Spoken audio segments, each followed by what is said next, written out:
help your system out, right? If you're exposing yourself to a bunch of endocrine disruptors and eating inflammatory foods and things like that, oh, I'm going to take these tinctures, that's going to fix everything. No. These are tools. These tools are meant to help your system function better when it needs that extra push. But you have to have those foundational things down first. Don't skip steps. Don't skip ahead. We're all looking for these like biohacking, this and that, and all that stuff. I mean, great. You know, like, oh, okay. That's not a bad thing. The biohacks aren't going to be effective. The tools aren't going to work like they should unless you're doing the basic things first. Hey there, welcome to the Female Health Solution podcast, where we discuss women's health, hormones, and everything else in between. Join me as we dive into the tools that you need to live your healthiest life. Hey there, drbethwestie here, women's health and hormone expert. We're going to talk about some foundational things to really help regulate your hormones overall. Now, the things that I'm going to mention, I'm just warning you right up front, are very mundane things. I know what everybody's looking for. They're looking for this magic thing. What's the magic thing? What's the one thing that I can do? How can I help my hormones regulate, etc. overall, right? We're going to talk about like a few detailed things to layer in, but I want to start with the basic, the foundation, the absolute must do things first. Because the other things that I'm going to talk about are not going to work as well as they could or should for your system if you're not getting the first things done first. Seriously, it would be like, hey, you're getting dressed in the morning and you don't get dressed in the right order. Meaning you put your pants on and then your undies on. I mean, if that's your style, okay. But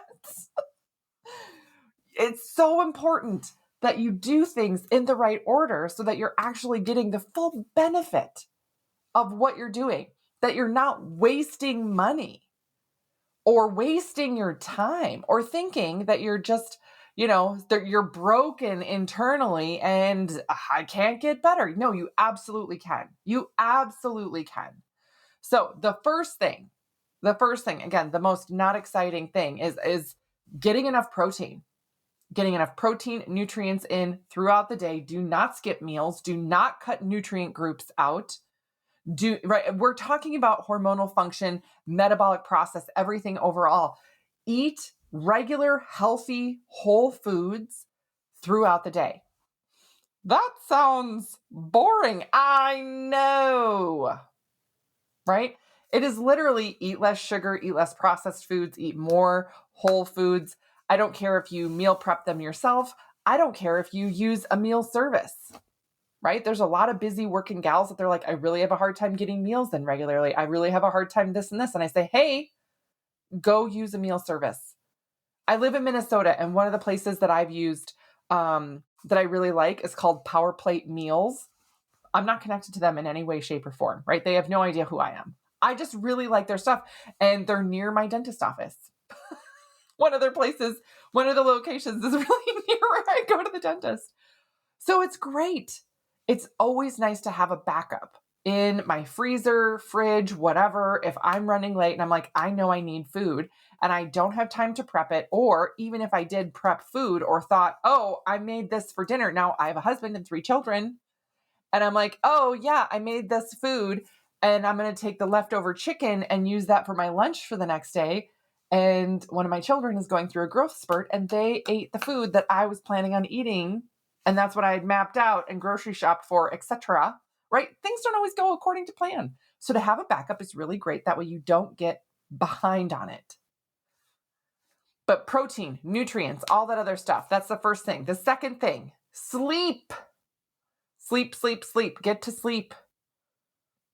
Get to sleep without scrolling on your phone. Get to sleep without having other stimulation. Literally dim light in your room. Read an actual book. Help your brain wind down. Get to sleep. Focus on good quality sleep. And then the next thing, I'm going to talk about movement. Getting good movement in. Now, that this does not mean you have to go, I was going to say balls to the wall, but we don't need to use that reference. Max out and like even going for a gentle walk. If all you have energy for is a 10-minute walk, that's fine. If you walk for 10 or 15 minutes and then feel like you need to sit and rest, do that. There is nothing wrong with that. There is nothing wrong with taking your time and doing movement that is good for your system. Yeah. Take the time that you need when you need it. Those are the basic things. How do I help my hormonal health? How do I make sure my body can? Your body is designed to produce and maintain your hormone levels the way that they should be for you. That's how it was made, right? When that doesn't happen, that means something is getting in the way. So how do we clear that up? Again, start with the basics of getting those nutrients in to support your body in that production and maintenance as much as possible. And then you can fine tune it, right? Then you can go through and fine tune things. It's like if you say you open your fridge and the fridge is stinky, right? You're like, whoo, something's in here. And you're like, oh, okay. I see that there's, an old leftover container that I forgot about in the back of the fridge. And some of it leaked on there, right? You're not just gonna, let me spray something in there to get rid of the smell. No. What are you going to do? You're going to empty things out of the fridge, check the other containers, right? And then clean the fridge. So you're like, okay, that's great, but don't put that container back in the fridge, right? Make sure you're doing things in the right order, taking care of the right things first. And a lot of that is just your basic, boring kind of lifestyle things that can make a big difference. Now, if you start doing these things, if you're like, okay, I started walking more regularly, I'm focused on a better sleep routine, I am getting more protein, blah, blah, blah. How long does it take for that to really work? It depends. It depends on the person. It depends on how long you've had that dysfunction. It depends on other things that you have going on and kind of how bad things are. This is why we do hormone testing and things. But the other piece to then layer in, if you're like, okay, I've started doing that, what else can I do? What else can I do? We will talk about seed cycling, right? Days 1 through 14, pumpkin and flax. Days 15 through 28, sesame and sunflower. And then, of course, tinctures. These tinctures, these are some of my favorites. So the estro balance and progesterone balance, these are meant to be used days 1 through 14, days 15 through 28, of course. And then the adrenal balance, my favorite for stress. Sometimes I will have this twice a day. And then for sleep issues, I use the sleep support. These are, and sometimes, again, if I've had a really stressful day, I'll combine these two at night. Deep, deep, deep restful sleep with having both of these together. That's my favorite combo at night. But utilizing those tinctures. Now, do I have people that just are saying, oh my gosh, I have a hard time sleeping, and they start with the sleep tincture? Yes. Can it help some? Yes. But again, you're going to notice the full benefit of it. Really see how it impacts your system when you're already in a good sleep routine. It's not going to counterbalance like, oh, I've stayed up really late, watching TV and had a lot of bright lights on and everything else, and I just want to take something to knock myself out so I can go to bed. No! Help your system out, right? If you're exposing yourself to a bunch of endocrine disruptors and eating inflammatory foods and things like that, I'm going to take these tinctures, that's going to fix everything. No. These are tools. These tools are meant to help your system function better when it needs that extra push. But you have to have those foundational things down first. Don't skip steps. Don't skip ahead. We're all looking for these like biohacking, this and that and all that stuff. I mean, great. Okay. That's not a bad thing. The biohacks aren't going to be effective. The tools aren't going to work like they should unless you're doing the basic things first. Now, again, saying that, I don't want to discard or downplay how potent and powerful these tinctures are. Some of the reasons I like tinctures is that the bioavailability of it is more potent than a capsule for some things.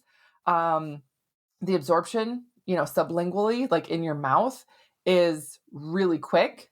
So it's going to be uploaded into your system. You only need a little bit because of the way they're extracted from the plant. The upload of it is more potent, so you don't need as much. And if you need to dose it differently for yourself, you can. If you need a smaller dose, you can do that. If you need a bigger dose, you can do that too. It's easy to make those shifts and changes, right? Now, do you do the same thing all the time? No, I don't, right? I'll be totally honest. I take very, very regularly my estrogen balance and progesterone balance, switching on and off with those. The adrenal balance, sometimes I am very, very routine with it, and sometimes I don't take it, and sometimes I take it twice a day. It just depends. Sometimes if I have to have a big discussion with my husband, like we have to go over the summer budget or something, I'll make sure my nervous system and my cortisol levels are regulated before that. I help myself out. Yeah. Now, making sure you're being proactive helps you just move through your day, move through life without having to think about it. So often we are suffering. We are worried about like how our body's going to react or respond, or things just kind of come out of nowhere and hit you. And then you try and catch up. Oh, now I have really bad PMS. Oh, now I'm ovulating and I feel like garbage, or whatever it is. And you're trying to catch up and you're trying to say, oh, I got to do something right now for my hormones because I don't feel good. The most important thing is to be super proactive about it. The changes that you're making right now for your health are going to take 2 to 3 months to really have that full impact. So when I talk about protein, sleep, movement, all that stuff, how long does it take to really see the full impact? For the female body, 90 days, 12 weeks, 3 months. That's a long time. Yes. Does that mean that you can't layer in other things in between? No. But I would start for at least a couple of, like for a sleep routine, you can start a sleep routine and start noticing improvements within a week. And then go from there and then layer things in from there. But again, one of the other benefits of working with a practitioner is that you get the specific guidance of here, this is what you should focus on. This is what's going to give you the most powerful impact as quickly as possible. And then what to expect along that journey. But also the realistic expectation for your human physiology on how things shift and change too. So again, I hear this sometimes where people will say, these tinctures saved my life. They are amazing. This helped this, that, and the other, etc. I'm like, great. The reason they were so powerful for these gals is because we were working together and they were already making all these other changes too. So as much as I love the tinctures, I created them for the female body. I formulated them to have the most impact. But they will have the most impact when you're doing these other things first too. So that's really where to get started. That's really what to dive into. There's no shortcuts here when you're trying to look for optimal function, for optimal health, right? And then again, here's the difference. We're not just looking at, making it through the day. I'm just going to survive through the day. I want to really thrive in my health. I do not want any bit of my health to hold me back in my life, in my career, in my relationships. Then this is the process to go through. And these are the steps to really look at. So that's what I got for you guys today. Thank you for tuning in. Let me know if you have any other questions or if I can support you in any other way. You can always leave a comment or question below. If you're not comfortable doing that, do not hesitate to reach out to me. Send me an email. I hear from women all over the world, literally every single day, because these issues are so common, which is unfortunate. But do not sit on your question thinking, I don't want to bother her. This is weird. No, I have it happen all the time. Do not wait on your question. But of course, if you want to get started, you're like, yeah, I've been trying to make healthier changes. I've been trying to shift this, that, and the other. What else can I do? Go below this video, click the link, learn more about the tinctures, and just get started somewhere. The only way you're going to get something different is if you do something different. So start now. All right. Thank you for being here. I appreciate you guys so much. I love when I get a chance to chat with you and you're like, oh, this podcast and you said this and that was really helpful. I'm like, yes. So if you ever need anything, do not hesitate. That's what I'm here for. Thank you for joining me on today's episode. If you would like more information, just head on over to drbethwestie.com for all the show notes and information from today's episode. And if you're looking for more community, more support, you can find and follow me on Instagram, Facebook, YouTube, TikTok, and I would love to see you there.